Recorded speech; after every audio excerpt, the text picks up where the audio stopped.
6 o'clock. Good morning. Thank you for being with us on THV 11 streaming on THV 11 Plus. I'm Karen Fuller. I'm Hayden Balgavy, meteorologist Simone Thomas, and for Tracy this morning, watching our weather and watching our roads as we get you set for your Tuesday morning. Hey, Simone.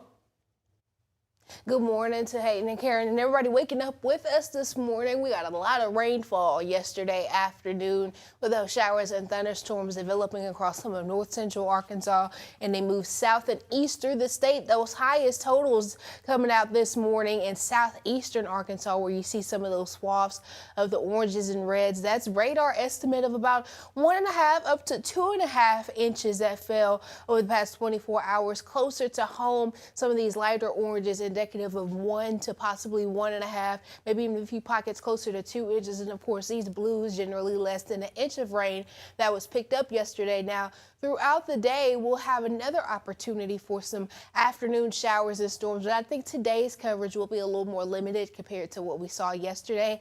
As we start out the morning, though, it's mainly dry out there. A few stray showers have been noted near Texarkana along that Arkansas-Louisiana border, but closer to home, we've just been seeing a few clouds out there. Those rain chances will return this afternoon, but we don't even have the rain icons for what we saw earlier, which would indicate very isolated chance. Even closer to Little Rock, we might stay dry today while some of our neighbors pick up on some rain.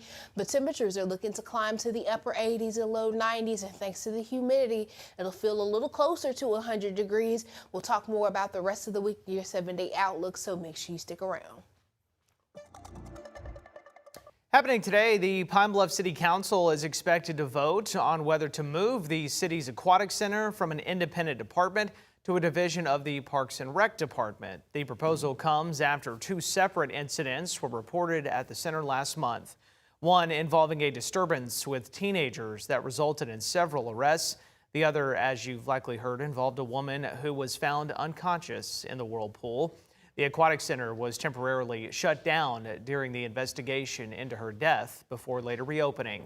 City leaders say the proposed change is part of an effort to improve safety, strengthen operations, and bring the facility up to code.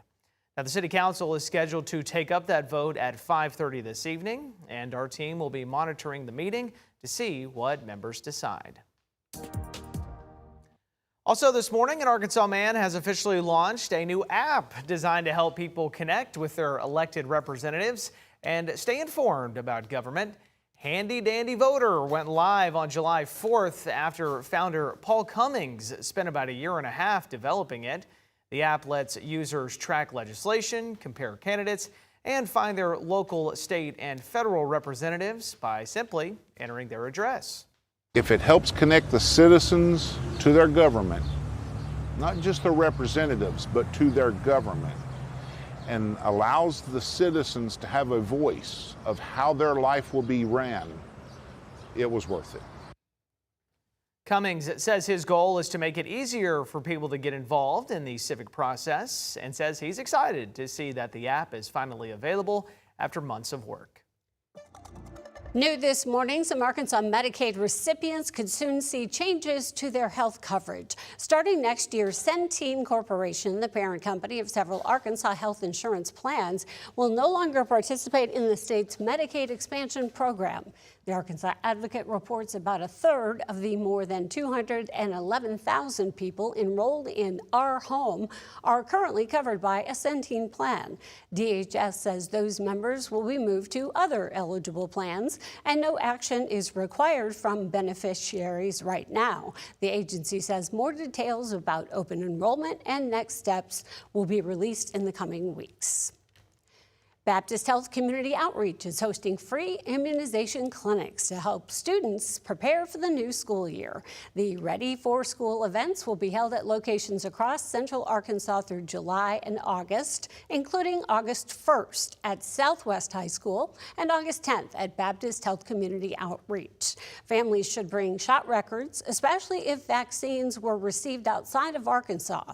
For more information, you can call the Baptist Health Community Outreach line at 501-202-1540.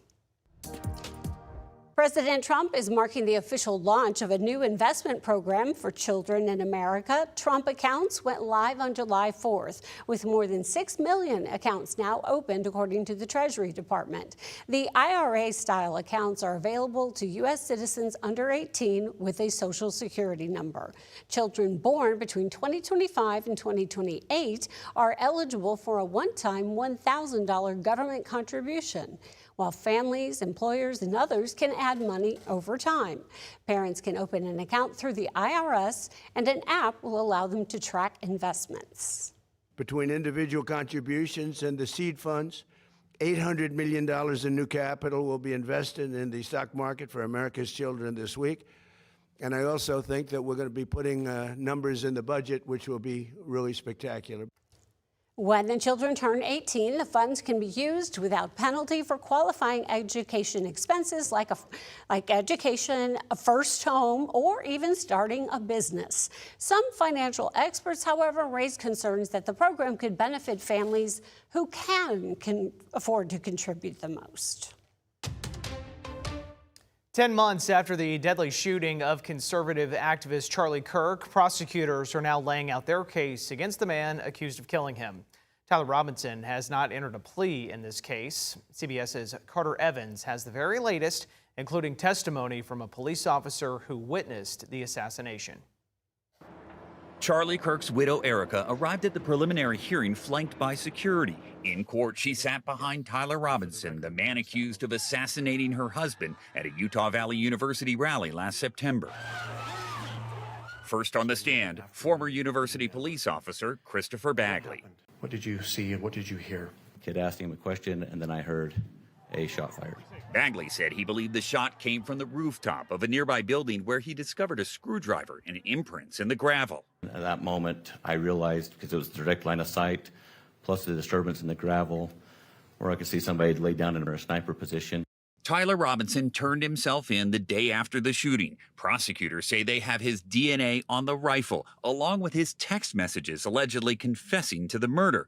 His defense team objected to almost every exhibit prosecutors submitted and pressed Bagley about a handgun holster he said he found at the scene. And what happened to that holster? I have no idea.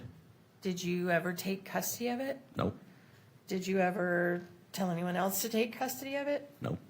You just left it on the grass? I did. We saw Catherine Nestor, who is the lead attorney for Tyler Robinson, really try to poke holes in the prosecution's evidence. Robinson's family and Charlie Kirk's parents were also in the courtroom, along with Donald Trump Jr., who told me he was there to support his friend. The judge will now decide if there's enough probable cause to move forward with a murder trial. Carter Evans, CBS News, Provo, Utah. In another high-profile developing story, a Democratic candidate running for U.S. Senate in Maine is facing new sexual assault allegations, leading to more pressure for him to end his campaign. Jenny Raysico, who dated Graham Plattner 5 years ago, accuses him of forcing her into a sexual encounter despite her objections. Plattner denies the claims and says the allegations are false. He says he plans to reevaluate his Senate campaign after already losing support from several Democratic lawmakers. Regardless of the inaccuracy of the reporting, but mindful of the political reality it will inflict, we are taking the time to reflect on the best path forward for the state that I love. The Maine Democratic Party is continuing to push for Plattner to end his Senate campaign. Overnight, the Democratic Senatorial Campaign Committee said it will not put resources into the race unless Plattner steps aside. And now let's check in here at home with meteorologist Simone Thomas and the forecast to help you plan your Tuesday. Well, we're expecting pretty typical July temperatures this afternoon, upper 80s to low 90s with partly sunny skies, but a few neighbors could pick up on a spotty shower or storm this afternoon. Full details on the timing, coverage, and your forecast for the rest of the week is coming up in 7 minutes.